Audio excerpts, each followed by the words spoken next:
The winter sun hung low over Napa Valley, casting long shadows between the vine rows that stretched for miles in every direction. The air had that crisp, dry edge that seemed to settle in your bones, a quiet reminder that January never promised warmth here. Inside, the house still smelled of fresh paint and dust, as if it hadn't yet decided to belong to me. Boxes lined the hallway, taped and labeled in my handwriting, waiting for a future that I wasn't entirely sure I'd have. I had closed on the house just 3 days ago. 3 days, long enough to unpack a few dishes, too short to feel safe. I was upstairs in the study, sorting through a stack of legal documents, when I heard it, the faint metallic sound of a key sliding into the front door lock. It wasn't the creak of old wood or the sigh of a draft. This was deliberate, intentional. The door opened. Footsteps measured, steady, crossed the entryway and started up the stairs. Whoever it was didn't rush, didn't hesitate, as if they already had the right to be here. My pulse quickened, but I forced myself to stand still, to listen. Halfway up, a man's voice called out, "Anyone home?" The tone wasn't aggressive, but there was a weight to it, like he was expecting an answer he might not like. I stepped into view at the top of the stairs. He stopped. For a moment, we just looked at each other, me in my worn sweater and jeans, him in a dark wool coat that looked expensive enough to match the gold watch peeking from his cuff. "You must be Scarlett," he said, not quite a question. His eyes narrowed slightly, scanning me in a way that felt less like curiosity and more like calculation. "I'm Ethan," he continued, "Andrew's brother." The resemblance was undeniable. Same height, same sharp jawline, the same way the eyes seemed to measure a room before deciding whether to trust it. I didn't move from the top step.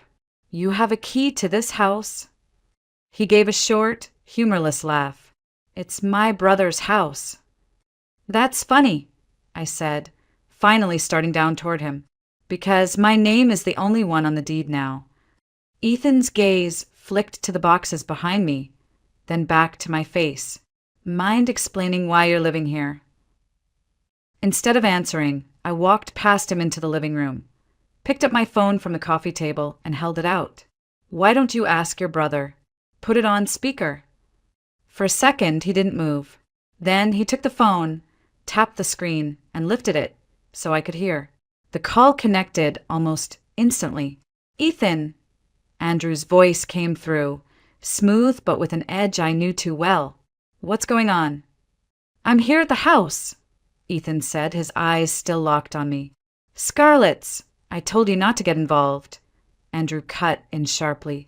"Just leave. She knows what she's doing." There was a pause, just long enough for Ethan's brow to furrow before the line went dead.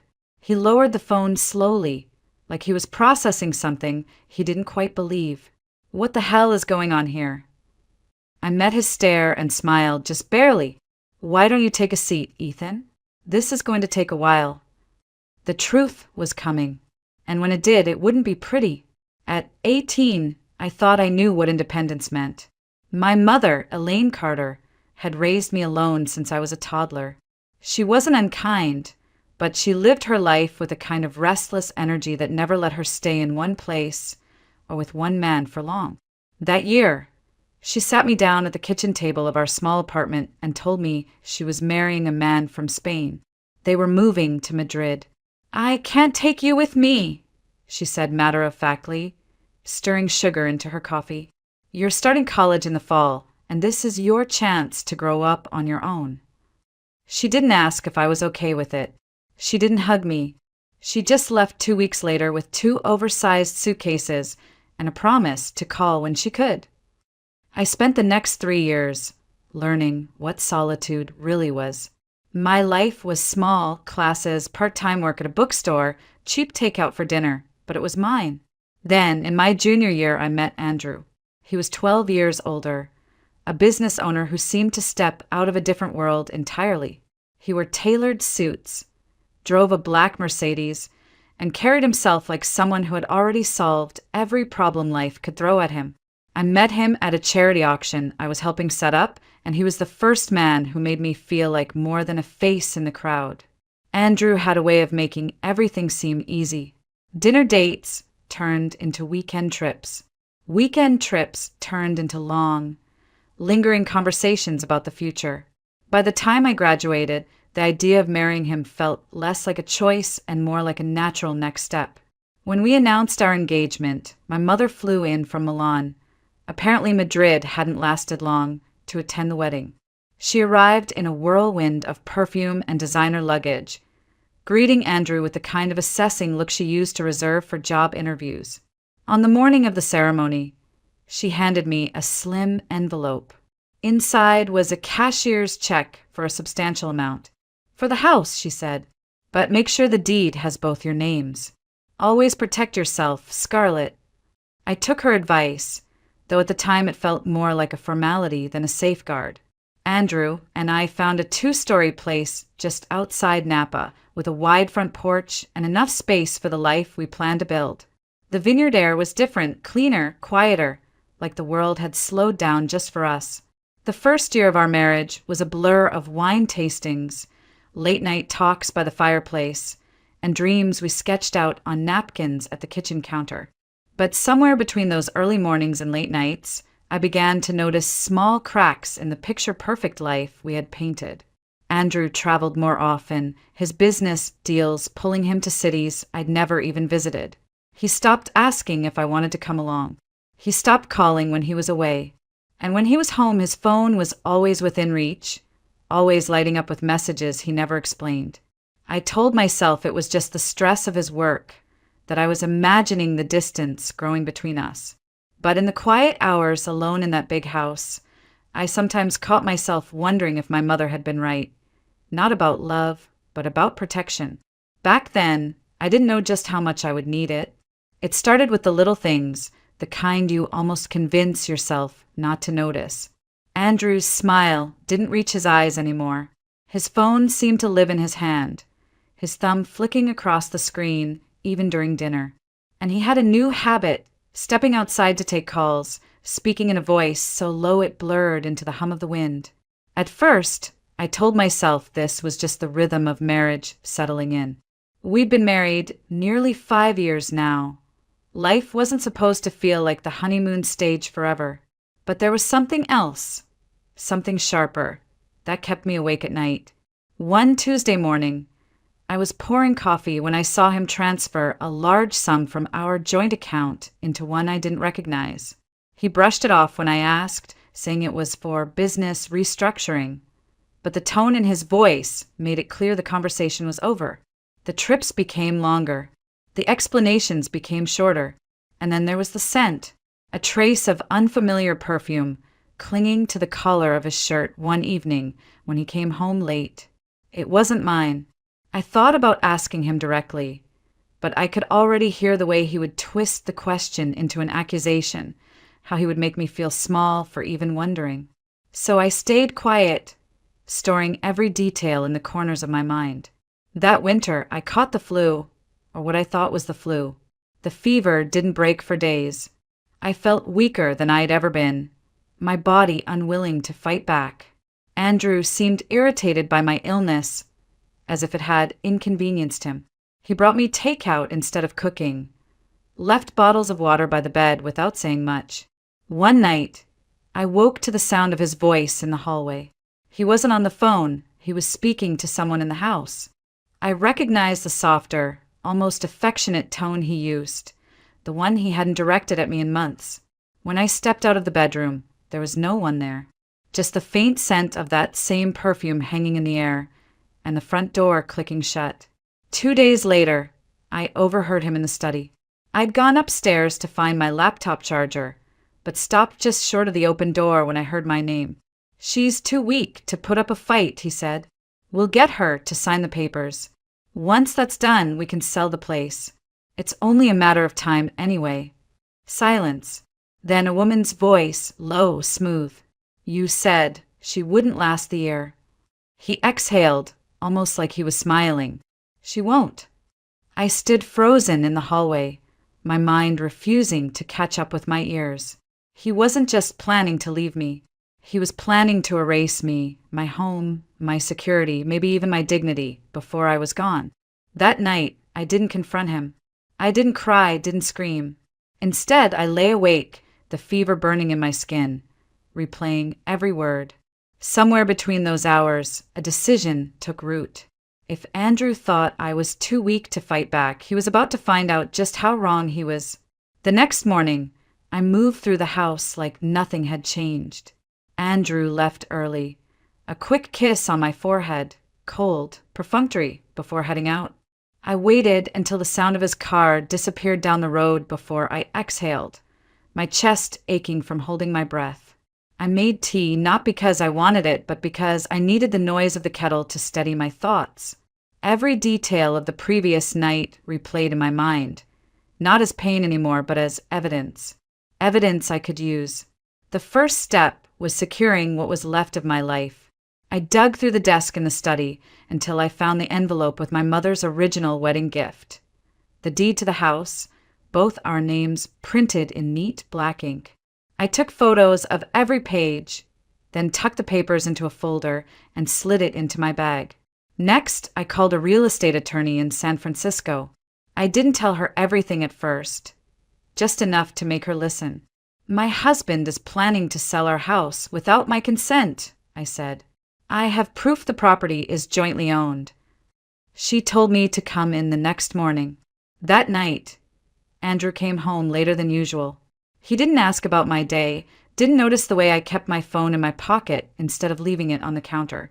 But I noticed him, how relaxed he seemed, how certain that whatever plan he'd made was already set in motion. The next week became a performance. I acted tired, compliant, too distracted by my illness to pay attention to much else. In reality, I was making copies of bank statements, forwarding emails to a secure account, and documenting every conversation where he hinted at the sale. One afternoon, while he was out, I found a folder in his desk labeled Property Transfer. Inside was a draft contract for the sale of our house, already signed by him, but missing my signature. The buyer's name meant nothing to me, but the date did.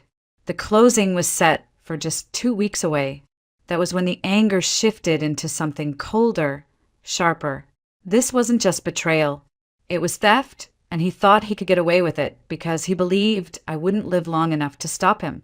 At the attorney's office, I laid everything out. She didn't flinch. "We can block the sale," she said. "And if your husband tries to move joint funds without your consent, we can freeze the accounts." She leaned forward, her voice low. "But Scarlett, if we do this, there's no going back." I met her eyes and felt the last thread of hesitation snap. "I don't want to go back." By the end of that week, the papers were filed. Andrew had no idea. I still cooked dinner, still asked about his day, still played the role of the ailing wife. But inside, I was waiting for the moment he realized his perfect scheme had just shattered. The waiting was almost worse than the illness. Every time he glanced at his phone and smiled faintly, I wondered if the buyer had called, if he still thought the deal was alive. And every time, I bit back the urge to tell him the truth. Not yet. The longer he believed he was winning, the sweeter it would be when he finally saw just how badly he'd lost. It happened on a Wednesday morning, 2 days before the supposed closing date. I was in the kitchen making oatmeal when I heard the front door slam open. Andrew's footsteps were heavy, uneven, like each one was powered by something more than just urgency, anger. "Scarlett!" he barked, his voice echoing through the hallway. I stirred the pot slowly, deliberately before turning toward him.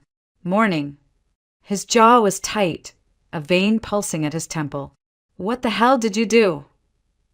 I tilted my head. "About what?" "Don't play games with me," he snapped, tossing a thick stack of papers onto the counter. "The escrow company says the sale's been frozen. My accounts are locked.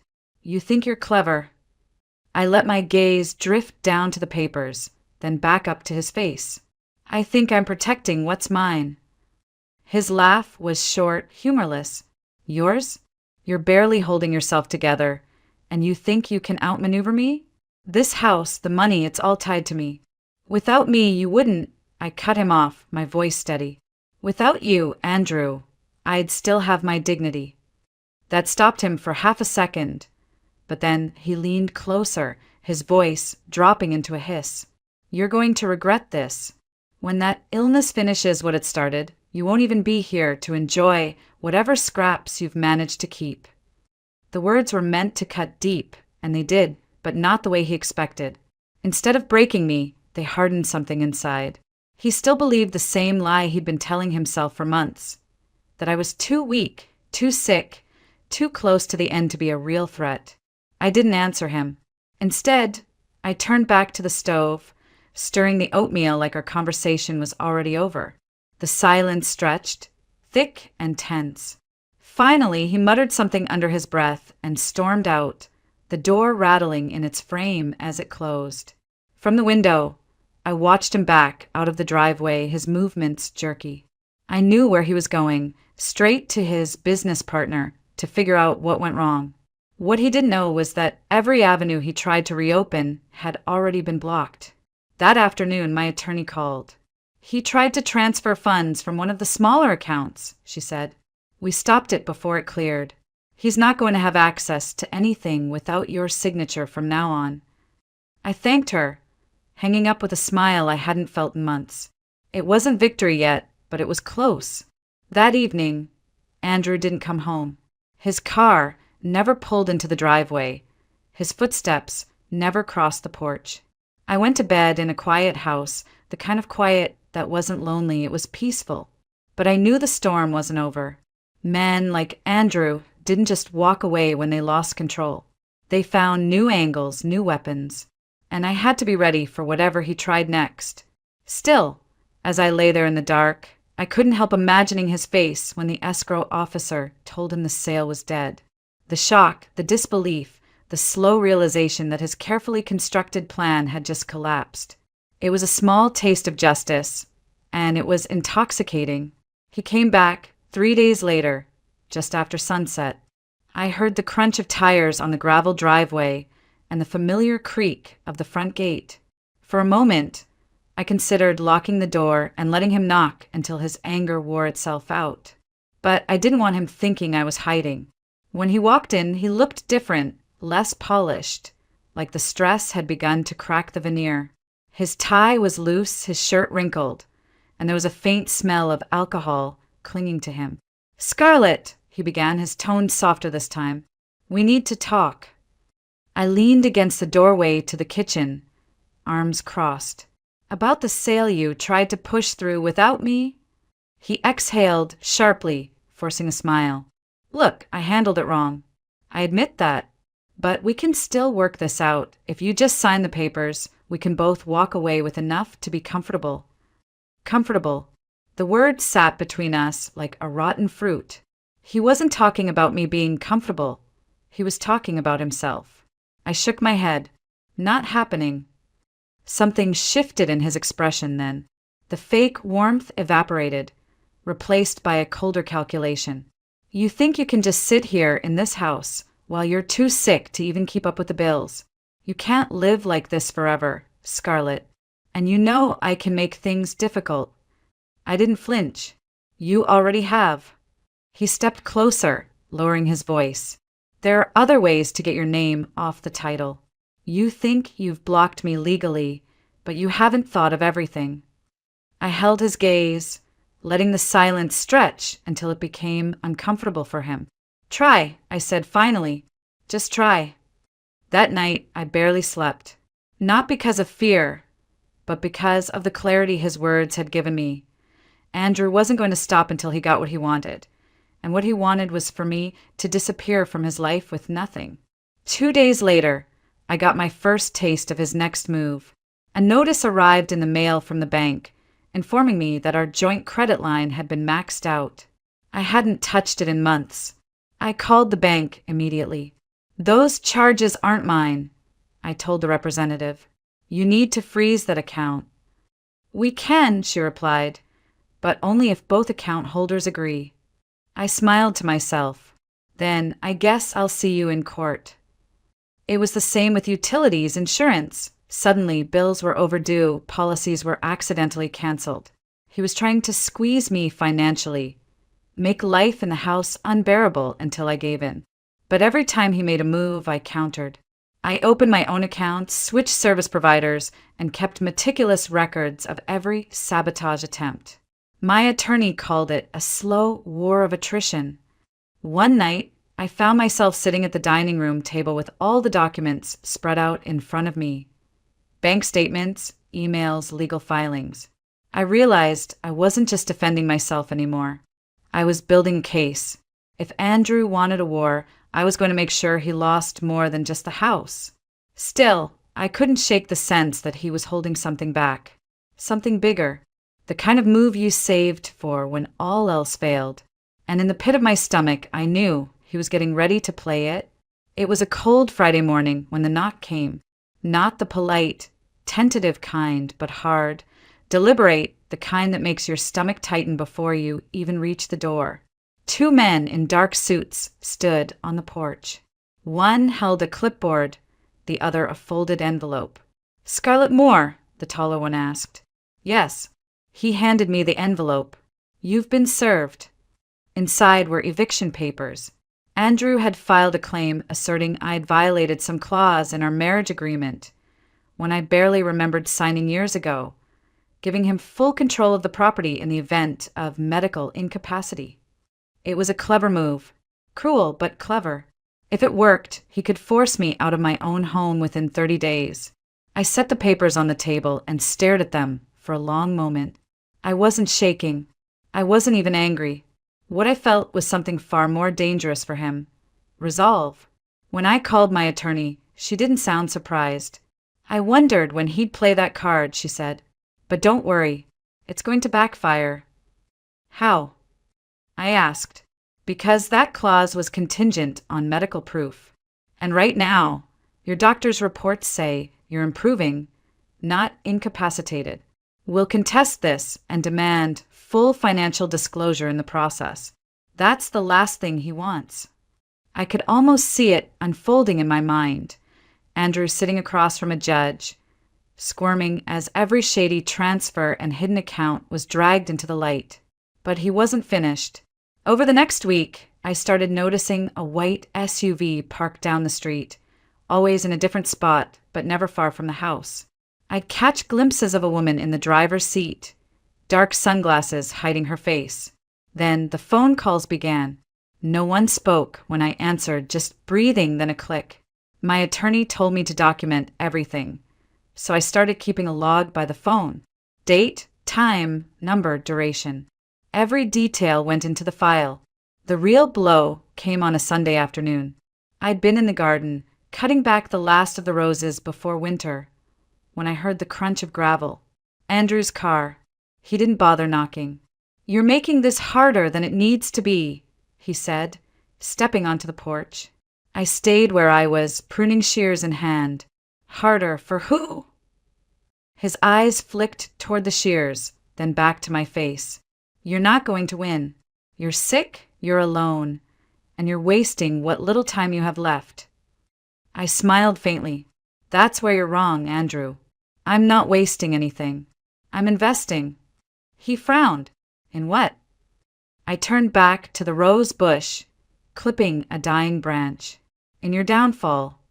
Something in my tone must have gotten to him, because, for the first time in months, he didn't have a comeback.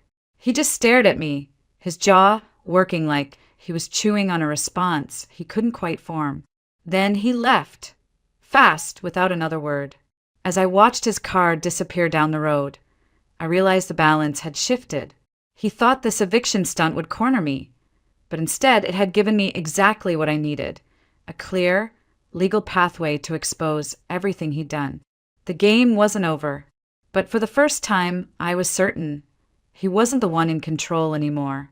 The first hearing was set for a Thursday morning in downtown Napa.